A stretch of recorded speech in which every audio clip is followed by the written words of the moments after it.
Awami League BNP এদের মধ্যে কোনো পার্থক্য নেই। সব ক্ষমতার বদল, সব ক্ষমতার বদল, সব টাকা জালেম অত্যাচারী দুর্নীতিবাজ। আজকে বিএনপির বক্তব্য শুনলে আশ্চর্য হয়ে যায়। আজকে বিএনপির বক্তব্য দেখলে বিবিকে নাড়া দেয়।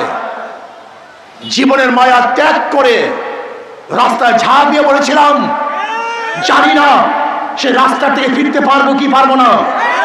আজকে আমাদের আবেগ, আমাদের বিবেক, আমাদের রক্ত, আমাদের ত্যাগ, আমাদের আন্দোলন, আমাদের শ্রম নিয়ে যদি বিএনপি সিনেমিতে খেলতে চায়, এদেশের মানুষ ওদেরকে রক্ষা করবে না, ওদেরকে বিচারের যারা করবে ইনশাআল্লাহ। এত ক্ষমতার পাগল হয়ে গেছো, ক্ষমতার পাগল হয়ে গেছো, তোমাকে ক্ষমতায় যেতেই হবে। মনে রাখবা, এদেশের পাবলিক, এদেশের জনগণ তারা ক্ষমতায় যেতে চায় না, তারা স্বাধীনভাবে বাঁচতে চায়। তারা ক্ষুধার্ত চায় না, মোটা খেতে চায়।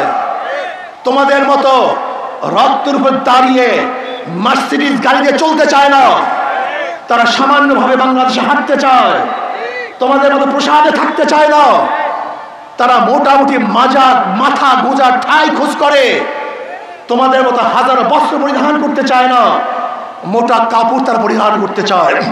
আমি স্পষ্ট ভাষায় বলে দিতে চাই, যারা বাংলাদেশের এই জনগণের বিবেক এবং আবেগকে তাচ্ছিল্য করবে, জলাঞ্জলি দিবে, এদেশের জনগণ তাদেরকে রক্ষা করবে না।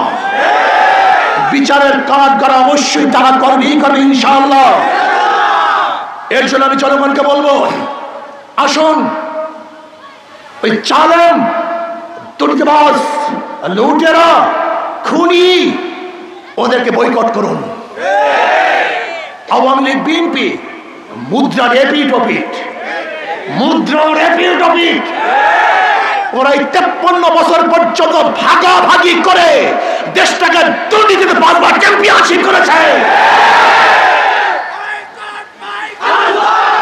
আপনারা জানেন এদেশ দুর্নীতিতে 5 বার চ্যাম্পিয়নশিপ কে লাভ করেছে?